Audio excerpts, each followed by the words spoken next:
సుమయా రెడ్డి. నేను పుట్టి పెరిగిందంతా అనంతపూరే. ఇప్పుడు హైదరాబాద్లో ఉంటున్నాను.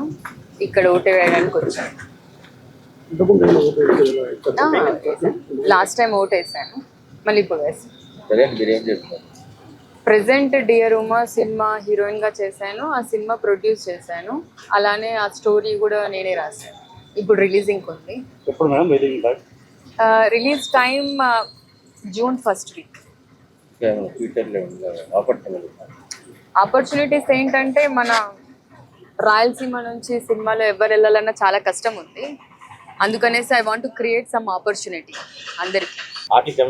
చాలా మంది ఉన్నారు, చైల్డ్ ఆర్టిస్టులు కూడా ఇక్కడ నుంచి ఉన్నారు చాలా మంది. మన చూస్ చేసుకోవడంలో ఉంటుంది రాష్ట్ర అభివృద్ధి. మనం వాళ్ళు వీళ్ళు అని కాకుండా కులం చూసి వేయకుండా మనకెవరు మేలు చేస్తారు, ఏ పార్టీ వస్తే అభివృద్ధి జరుగుతుందో చూసి ఓటు వేయాలని కోరుకుంటున్నాను. సో నేను అంత దూరం నుంచి ఓటు వేయడానికి వచ్చాను. మీరందరూ కూడా మీ హక్కుని వినియోగించుకోవాలని చెప్తున్నాను.